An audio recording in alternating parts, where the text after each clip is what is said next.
Hi, my friends. The anniversary sun rose over the garden, but the house remained as silent as a library after hours. I sat by the window, watching the mailman pass our gate without stopping, confirming what I already suspected. 50 years of building a legacy, and it seemed my children, Desmond and Valerie, had decided that our golden jubilee was an optional event. I didn't feel the tremble of a forgotten man. I felt the cold, sharp clarity of a commander whose scouts had failed to report. Miriam sat across from me, her eyes as piercing as the day we met, showing no sign of the disappointment a lesser woman might display. Subscribe, hit the like button, and tell me in the comments how old you are and where you're from. For you, it's just a small thing. But for me, it's the reason I keep telling these stories. Desmond probably thinks I am busy tending to rose bushes, unaware that I am actually reviewing the deeds to the properties he expects to inherit. Valerie likely assumes her mother is too distracted by old photo albums to notice that her weekly check-in call stopped 3 months ago. They treat our existence like a background noise they can mute whenever life gets too loud or too busy. I poured a glass of whiskey, the amber liquid catching the light, and looked at Miriam with a silent question. She didn't need to speak. She simply pulled out her passport and placed it on the table with a firm, deliberate click. We weren't going to spend this day waiting for a phone call that would only be filled with hollow excuses and rushed apologies. It was time to show our children that while they were busy playing games, we had already changed the rules of the board. The quiet was about to become very expensive for those who mistook our patience for weakness. The first step of our plan was already in motion, and it would leave them screaming into a void they created themselves. The grandfather clock in the hall struck the hour, skipping a beat just to remind me of my failed attempt to refine its internal gears last weekend. I'd ended up with two spare screws and a clock that now sounds like it has a mild stutter, a mechanical metaphor for my current state of mind. Miriam watched my tinkering with that silent, regal judgment she's perfected over 5 decades, knowing full well I was just looking for a distraction. I picked up my smartphone, a device that feels increasingly like a spy in my pocket, and checked the family group thread one more time. Valerie had shared a photo of her overpriced avocado toast, and Desmond had replied with a thumbs up emoji, yet the date of our anniversary remained unacknowledged in the digital void. This wasn't the frantic anxiety of a man lost in a storm. It was the quiet, pressurized tension of a strategist realizing his flank had been left exposed. I found myself checking the porch light, wondering if I'd accidentally turned it off, signaling to the world that we weren't home, or worse, that we didn't matter. I tried to zoom in on a photo of my grandson, Preston, but ended up accidentally liking a 3-year-old post about Valerie's yoga retreat, a technological stumble that made me look like a desperate ghost haunting their feed. I set the phone down with a controlled click, my jaw tightening as the realization settled in. They weren't busy, they were indifferent. This silence was a slow-motion collision, and I was the only one watching the speedometer. The weight of the afternoon was no longer about a missing phone call. It was about the heavy price they would soon pay for assuming we would just sit here and fade. I decided to surprise Miriam with her favorite espresso, but the smart machine insisted on a mandatory software update, a concept I find personally offensive for an appliance designed merely to boil water. After 3 minutes of arguing with a touchscreen that seemed to have more opinions than a tax auditor, I ended up with a cup of lukewarm froth and a digital lecture on energy efficiency. I stared at the glowing display, realizing the machine was exactly like Desmond and Valerie, over-engineered, incredibly expensive, and utterly useless when a genuine result was required. I glanced at the tablet on the kitchen island and saw a notification. Desmond had just checked into a high-end charity gala across town.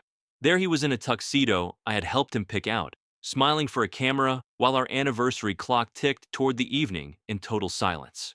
Valerie had already liked the post, adding a comment about how family is everything, an irony so thick it nearly made me laugh out loud.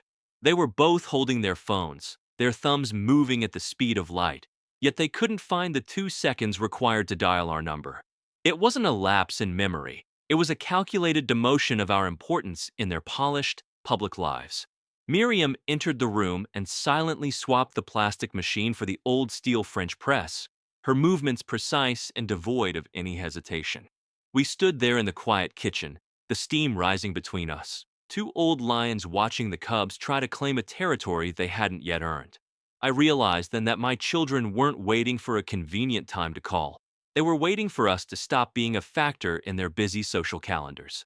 The injustice didn't burn.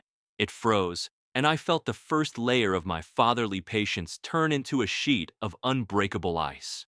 Somewhere in the city, the first wire transfer I had initiated began its silent journey away from their expected inheritance. I attempted to distract myself by fixing the patio door latch, but the ergonomic screwdriver I recently bought snapped like a toothpick under the slightest pressure. It's a marvel of modern engineering, designed to look sleek in a toolbox, but incapable of turning a single screw without having a structural breakdown. I threw the plastic shard into the bin and looked at the empty driveway, where I once spent 3 hours teaching Desmond how to change a tire in a downpour. He had been so focused then, his small hands covered in grease, looking up at me as if I held the map to his entire future. Now, that same man apparently lacks the basic navigational skills to find the date of our 50th anniversary on a digital calendar. Valerie's silence felt even sharper. She is the child who constantly posts quotes about honoring your roots while her own roots are currently parched and ignored. It seems her sentimentality is purely decorative, something she puts on for an audience, but sheds the moment she enters our front door. I walked into my study and opened the heavy leather ledger, the one that records every sacrifice we made to ensure their lives were easier than ours. Miriam appeared in the doorway, holding a stack of travel brochures she had hidden behind the important documents file for months. She didn't ask for my permission. She simply pointed at a villa in the French countryside and noted that the cellular reception there was famously pathetic. I understood her perfectly. If our children wanted to treat us like ghosts, we would provide them with a hauntingly beautiful disappearing act. I picked up my fountain pen, a tool that actually works, and signed the order to halt the upcoming transfers into their auxiliary accounts. I felt a cold, professional satisfaction knowing that the safety net they take for granted was about to be unceremoniously retracted. I waited for the inevitable notification of a failed transaction to hit Desmond's phone, curious to see if financial panic could accomplish what 50 years of love could not. I decided we wouldn't let the silence dictate the dress code, so I dug out the bespoke tuxedo I wore to Valerie's wedding. It was a masterpiece of tailoring, though it seems the fabric has developed a habit of shrinking in the dark of the closet over the last decade. As I inhaled to fasten the waist, the top button surrendered its post, flying across the room with the velocity of a stray bullet and clinking off the silver tray Miriam had set for our dinner. Miriam didn't even look up from her book. She simply noted that my aim hadn't improved despite years of practice. I stood there, half-dressed and slightly winded, when my phone finally vibrated on the dresser, a FaceTime call from Valerie. I tapped the screen, expecting a face full of apologies, but the camera was aimed at the ceiling of a loud, crowded restaurant. I realized she hadn't meant to call me. It was the dreaded pocket dial, the modern equivalent of an eavesdropper's accidental gift. I heard her voice, sharp and mocking, laughing with Sheila about how she had successfully dodged the anniversary guilt trip by inventing a work crisis. Then came Desmond's voice in the background, saying they should probably send a generic flower arrangement tomorrow so we wouldn't get all sensitive about our inheritance. He called us the relics, a term he likely thinks is witty in his narrow, corporate mind. I didn't hang up. I stood there in my tight trousers, listening to my children celebrate their freedom from the burden of our 50-year milestone. It wasn't a wound. It was a clarity so profound it felt like a physical weight lifting off my shoulders. My children didn't forget us. They were actively avoiding us, viewing our devotion as a tedious obligation to be managed. I looked at Miriam, who had finally closed her book, her expression shifting from calm to something far more calculated. The humiliation was complete, but it provided exactly the kind of fuel I needed to burn the bridges they thought they were entitled to cross. I realized then that while they were laughing at the relics, they were standing on a foundation that I was about to dismantle piece by piece. The pocket dial ended with a sharp, digital click, leaving the room feeling less like a sanctuary and more like a crime scene. I stared at the dark screen, wondering at what point I had stopped being a father and started being an obstacle to my children's peace of mind. To distract myself, I tried to download a French translation app for our upcoming flight. only to somehow set my entire phone's interface to French by mistake.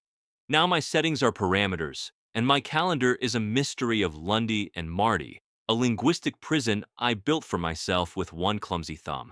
I sat there, a man who once navigated complex international mergers, now officially defeated by a digital icon of a croissant. Miriam watched my silent struggle with the device, her eyebrow arched in that way that suggests she's already figured out the solution but wants to see how long I'll stay stubborn. The word relics hummed in the back of my mind, a cold, clinical label for two people who had given everything to ensure their children never felt the weight of the world. I had cleared every stone from their path, only for them to use that smooth road to drive as far away from us as possible. It wasn't sadness that settled in my chest. It was a profound, icy clarity that the debt of gratitude had been officially written off. I stood up and straightened my jacket, the half-fastened waist a minor annoyance compared to the structural shift in my soul. If they wanted to treat us like ghosts, it was only fair that we started acting like the kind of spirits that take their treasures with them. I walked to the wall safe, my movements deliberate and free of the tremor they probably expected from someone of my vintage. We were about to take a trip that would cost us a fortune, but the look on their faces when they realized the well had run dry would be worth every cent. I stood before the wall safe, the dial resisting my touch as if it, too, had grown accustomed to a life of undisturbed stagnation. I tried to recall the combination, only to realize I'd changed it 6 months ago to a sequence I'd deemed unforgettable, which in my current state of icy focus was proving to be a spectacular lie. I finally remembered it wasn't a birthday or an anniversary. It was the stock ticker symbol for the first company I ever took public, the one that funded Desmond's private schooling and Valerie's European tours. The heavy steel door swung open with a groan that sounded remarkably like my own joints after a long flight, a brief reminder that while my mind is a steel trap, the hinges could use some oil. Inside sat the physical manifestations of 50 years of saving for the kids, the bonds, the deeds, and the jewelry Miriam only wore to events where she needed to intimidate people. I pulled out a velvet-lined box, thinking of how Desmond once called me predictable during a Thanksgiving dinner he barely attended. Being predictable is a wonderful camouflage. It allows you to move the heavy artillery into place while your opponent is busy laughing at your outdated wardrobe. I handed the folder of liquidated assets to Miriam, who was now dressed in a silk trench coat that screamed, "I am leaving, and I am taking the oxygen with me." I checked the mirror, adjusting my cufflinks with a steady hand, noting that a relic is often just a treasure that people have forgotten how to value until it's removed from the museum. We weren't just going to Paris for a meal. We were going there to start the process of spending every last cent of the inheritance our children had already mentally spent on their beach houses. I looked at the silent phone on the mahogany desk, a black mirror reflecting a house that was about to become very, very empty. I saw Miriam's thumb hovering over the post button on her social media page, and I knew that the quiet part of our evening was officially over. The storm wasn't coming. We were the storm, and we were about to make landfall on their perfect, indifferent lives. I watched Bennett struggle with the knot of his tie, his fingers moving with a stubbornness that usually precedes either a major breakthrough or a very loud curse. He thinks I don't notice the flicker of cold fire behind his eyes, but after 5 decades, I can read his silence better than a scholar reads a rare manuscript. We were sitting in a Parisian restaurant so modern that the menu required a QR code, which I spent 5 minutes trying to scan before realizing I was actually aggressively photographing a decorative napkin. A young waiter looked at us with that vapid, polite pity people reserve for those they assume are confused by the present, unaware that I could likely buy this entire establishment and turn it into a parking lot before his shift ended. Desmond and Valerie see a mother who knits and organizes holiday dinners, missing the fact that I've spent 30 years managing our family's legal trusts with the precision of a diamond cutter.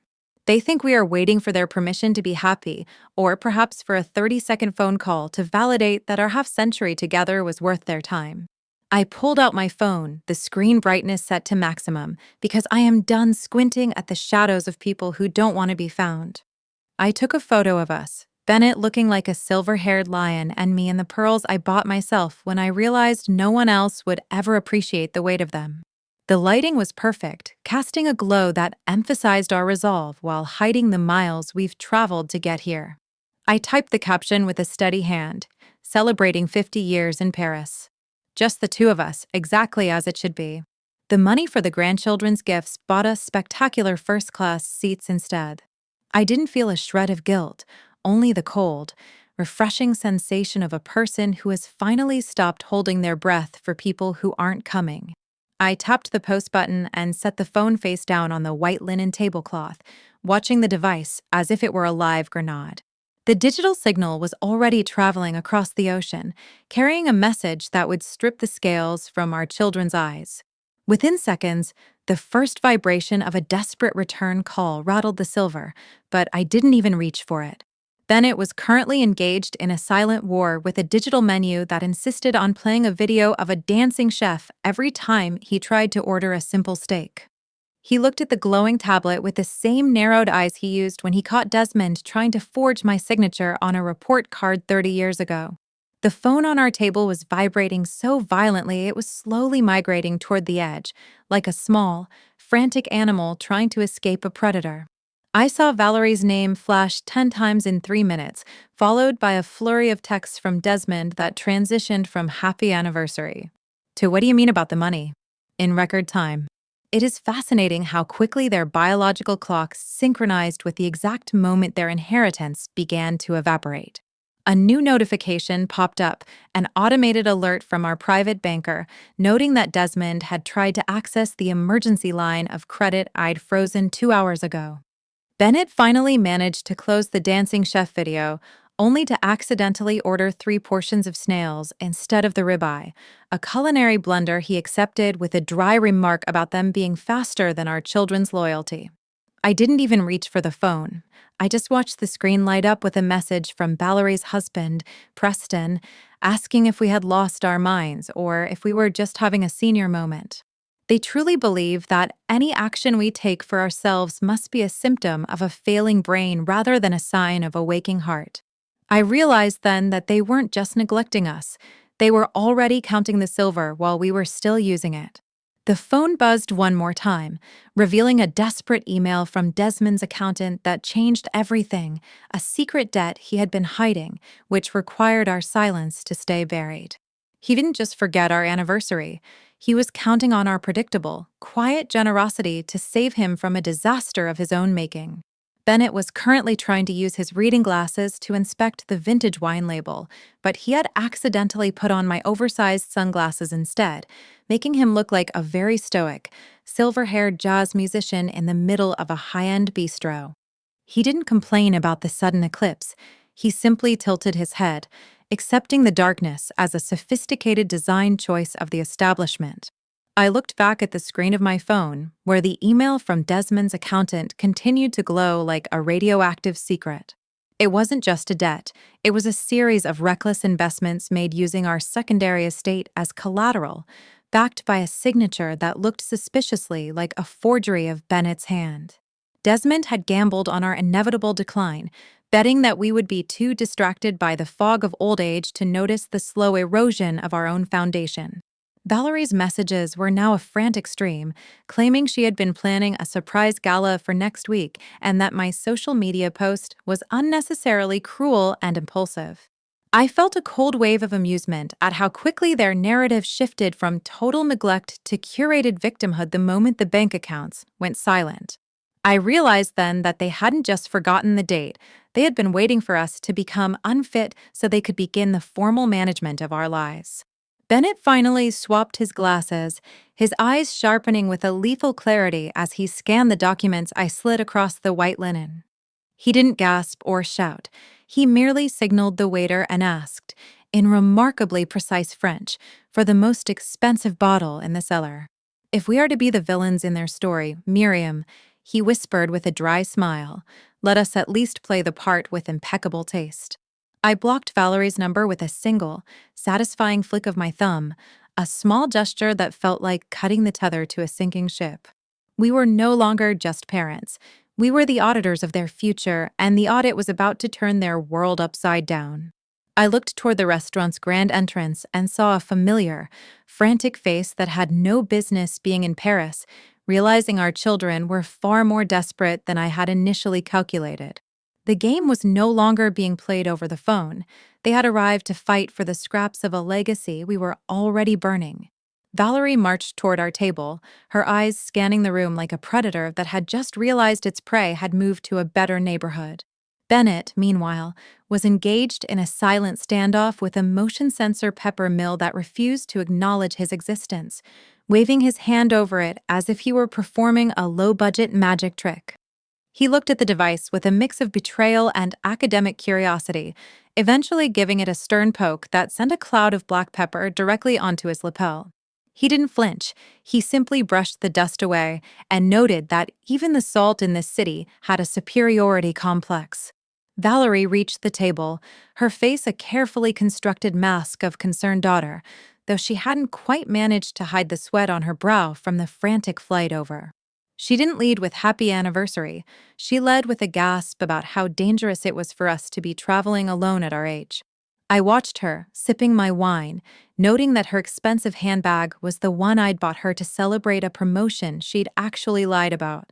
She reached for my hand, but I moved it to adjust my earring, leaving her fingers grasping at the empty air of her own fabrications.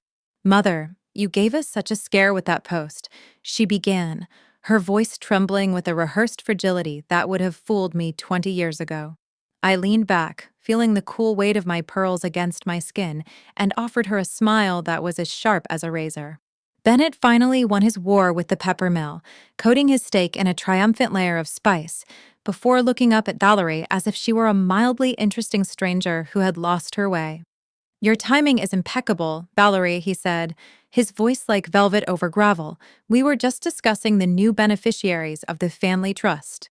The color drained from her face, leaving her looking exactly like the child she was, outmatched and out of time. The scare she felt wasn't for our safety. It was for the sudden silence of the bank accounts she had treated like her personal playground. I pulled out a single printed page from my purse, a document she never expected me to find, and watched her eyes widen in genuine, unscripted terror.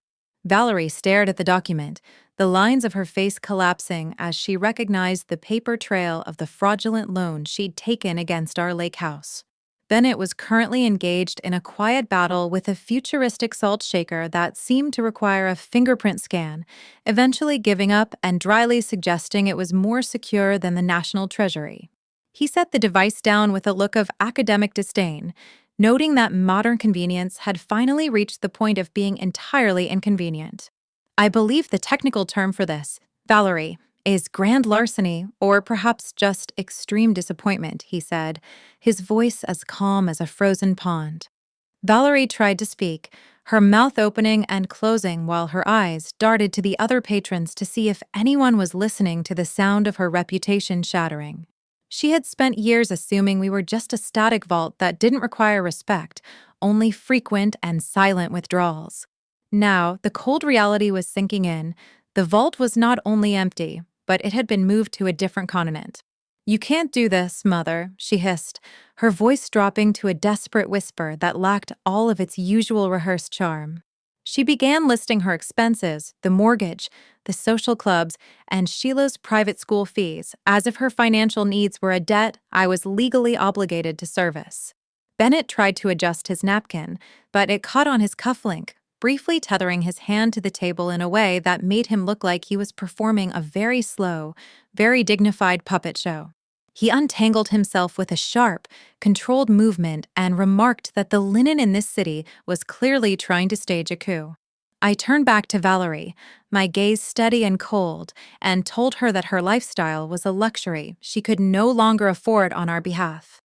The threat of losing everything she had stolen was finally visible in the frantic way she started checking her bank app, only to find the access denied screen I had arranged.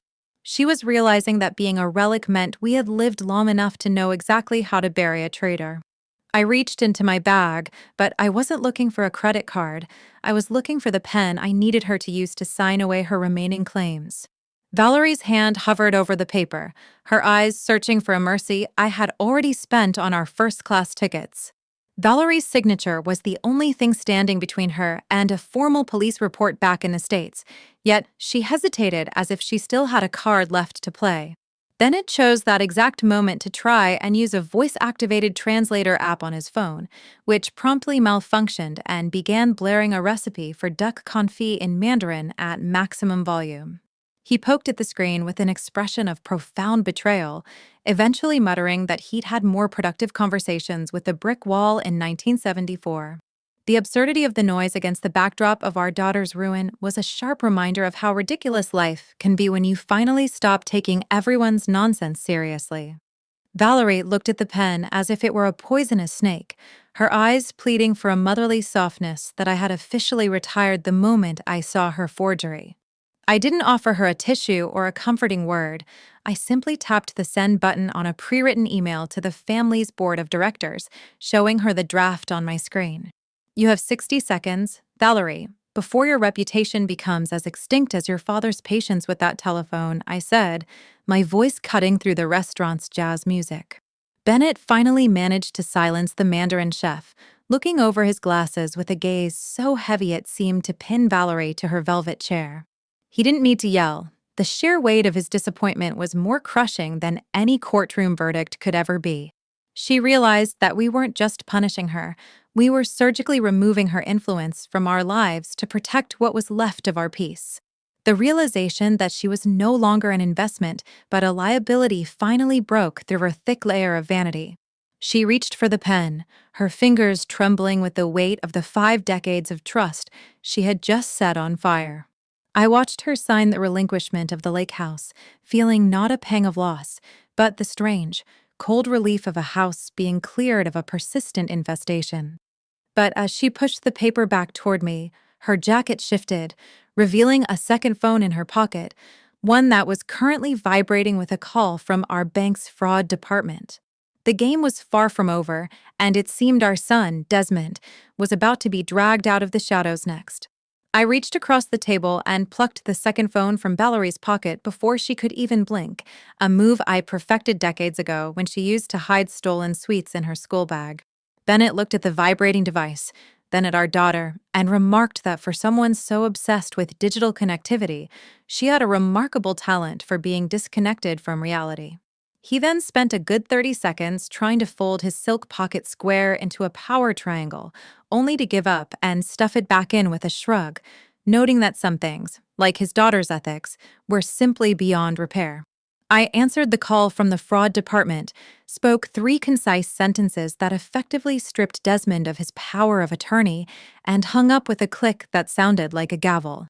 Valerie began to sob, a theatrical display of grief that Bennett watched with the detached interest of a biologist observing a particularly loud species of bird. Crying is a poor substitute for a strategy, dear, he said, finally taking a perfectly calculated bite of his steak. We stood up, leaving the signed documents on the table for her to contemplate, along with the bill for the dinner she had so rudely interrupted. I felt a profound lightness, the kind that comes when you realize the weight you've been carrying wasn't a responsibility, but a burden you were finally allowed to drop. We walked out of the restaurant, Bennett pausing briefly to hold the door for a young couple entering, his gallantry as sharp and effortless as his mind. Outside, the Parisian air was crisp, and the Eiffel Tower glowed in the distance, a landmark that has stood for over a century, much like our marriage, weathering storms and remaining unshaken. Bennett tried to hail a taxi, but ended up waving at a passing tour bus, a minor navigational error he laughed off by saying he was just checking if they had room for 2 more adventurers. Our children will spend the next year untangling the legal knots we've tied, while we will be busy discovering whether the wine in Tuscany is truly better than the wine in Bordeaux.